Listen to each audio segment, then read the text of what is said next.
Welcome to this short tutorial. I'm Ed Considine, Digital Learning Specialist for OIIT in Boston Public Schools. Today we're going to look at how to embed a VoiceThread into a Moodle course. The first thing we need to do is sign into our VoiceThread, which, as you see, I am already signed in here, and choose one of the VoiceThreads I've created already, or I can choose to create a new one. For this demonstration, I'm going to go to a VoiceThread that I created for the ESL Institute in 2014, and I will open that one up. And I'm going to pause the player down here on the left so we don't hear the VoiceThread as it starts to run. And then I'm going to navigate to the very top of the window, upper left-hand corner, to the menu. In the menu bar, I want to drag down to Embed. Embed is the term we use when we want to display multimedia into a learning management system like BPSLearns, which is a Moodle environment. We get an embed code when we click on that button, and I'll copy the embed code here. As you can see, it's been copied to my clipboard, and now I can close my window. I'm going to close that tab so it doesn't start playing on me again, and I will navigate to my course where I'm going to embed the VoiceThread. In this case, I have a Moodle Learning Zone area, and the first thing I want to do, as you know in BPSLearns as an instructor, is to turn editing on and scroll down to the module where I want to embed the media. So here we have our editing features here, and under an Add an Activity or Resource, I want to add a page resource. Scrolling down to the Resources area and to the page icon, which looks like a disk.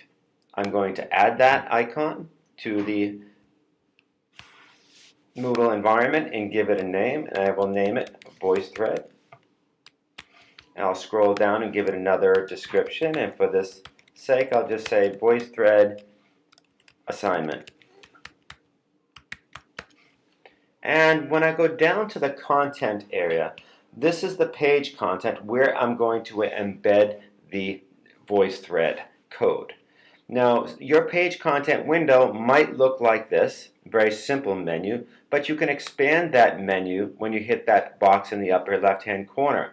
And that is essential for embedding because we need to go down to that bottom row of tools in what looks like two carets there. And if you hover over it, it actually says Edit HTML Source. And that's where we're going to put the embed code.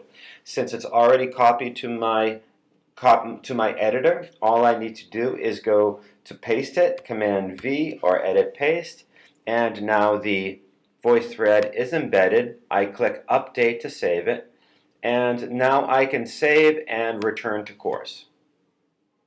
So when students come into my course under the Moodle Learning environment, you can see that I have Moodle Learning right here. I now have a VoiceThread assignment, and with editing now turned off, we can access the Moodle Learning Zone area and scroll down to the VoiceThread activity and display our VoiceThread. Start playing it. Of course, the biggest concern and condition that requires really effective use of VoiceThread is that every course participant has a VoiceThread account. Once you share that link with the people who have registered for VoiceThread accounts, they too can participate in the VoiceThread. Again, this is Ed Considine from Digital Learning Specialist from OIIT on how to embed a VoiceThread into a Moodle course.